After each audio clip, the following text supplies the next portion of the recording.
Dimanche 30 mars, c'est en présence de nombreux Coincinois que s'est déroulée la première réunion du conseil municipal, dont l'ordre du jour visait essentiellement à élire le maire et les adjoints. C'est lors d'un vote à bulletin secret que les membres du conseil municipal ont élu à la majorité absolue le nouveau maire de Coincy. Il y a eu 26 suffrages, 3 nuls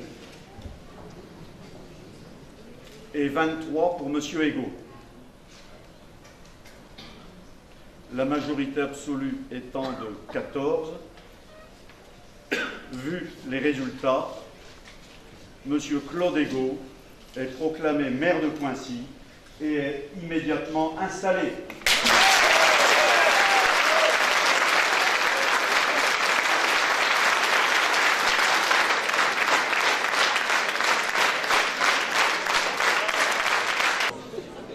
Avant de lui céder la place à la présidence de la séance, Simon Fudala a eu l'honneur de remettre à Claude Ego son écharpe tricolore sous les applaudissements du public. Après avoir remercié son équipe et les électeurs qui lui ont accordé leur confiance, Claude Ego a fixé, lors de son allocution, les grandes orientations de son programme. Je remercie notre doyen, M. Simon Fudala, pour la conduite de cette élection. Avant de poursuivre l'ordre du jour de ce conseil, avec l'élection des adjoints maires, je voulais maintenant vous faire un discours en tant que maire et non plus en tant que tête de liste.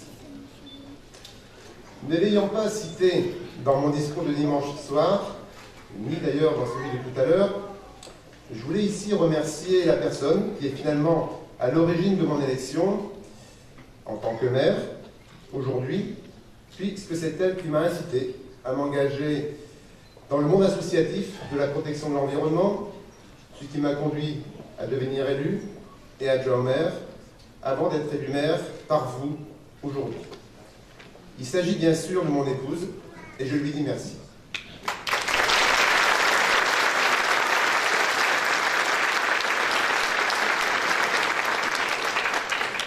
J'y associe également mon père et mes enfants ici présents, qui m'ont boosté pendant toute cette campagne.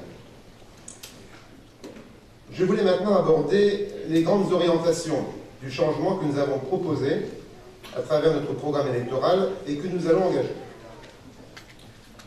Première orientation, la démocratie de proximité. J'ai souhaité faire évoluer le fonctionnement démocratique de notre collectivité en facilitant le rapprochement entre l'élu et le citoyen. N'oublions jamais que l'élu n'est que le représentant des citoyens et qu'à ce titre, il doit être à leur contact. C'est pourquoi je nommerai dès demain, par arrêté, un conseiller délégué à la démocratie de proximité en la personne de M. François-Xavier Masson. Deuxième orientation, la transparence et l'efficacité. Alors, vous avez évidemment reconnu le slogan qui a conduit toute notre campagne électorale. Notre ambition est de ne rien cacher à la population du fonctionnement municipal. Cela passera par de la communication sur, par exemple, l'état des finances communales ou la mise à disposition des comptes rendus de conseils municipaux sur le site internet de la mairie. L'efficacité sera également un objectif majeur afin que les projets municipaux se réalisent dans les temps et dans les coûts prévus. Troisième orientation, la réduction des dépenses de fonctionnement. Alors, je vous incite d'ailleurs à lire un excellent article ce matin par un chroniqueur, Jean-Michel Bretonnier, sur La Voix du Nord, qui expose vraiment toute la problématique. Je vous le recommande. L'avenir de notre commune repose essentiellement sur notre capacité à réduire ces dépenses de fonctionnement. Le sujet est difficile à traiter, mais il faut s'y attaquer. Je nomme à ce sujet un conseiller délégué aux économies en la personne de M. Simon Fudala.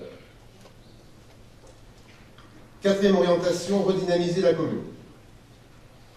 Que ce soit dans les domaines de la culture, du sport, des fêtes, notre programme a intégré des propositions innovantes pour dynamiser Coincy. En particulier la création d'un jumelage avec une ville anglophone. Là aussi, un conseiller délégué sera nommé pour initier ce premier jumelage à la personne de M. Alain Lozero. Cinquième et dernière orientation, améliorer notre cadre de vie. Afin de permettre aux Coinsinois de se promener et de se divertir dans notre commune, nous allons développer les espaces naturels de promenade et de jeu, et nous allons lancer le projet d'aménagement de la place d'Orne. Nous traiterons par ailleurs le domaine de la prévention, en particulier routière, mais pas seulement, domaine que je confierai au 4e conseiller délégué, M. Philippe Langueux. Voilà les principales orientations que je vous propose de mener et qui constitueront la feuille de route des adjoints et conseillers délégués. Je compte sur vous, mesdames et messieurs, les adjoints et conseillers, pour travailler sereinement, dans le respect des idées de chacun et dans l'intérêt des Coinsinoises et des Coinsinois. Je vous remercie de votre attention. Une fois le maire élu, les membres du conseil municipal ont alors procédé au vote des adjoints au scrutin de liste. Ont été élus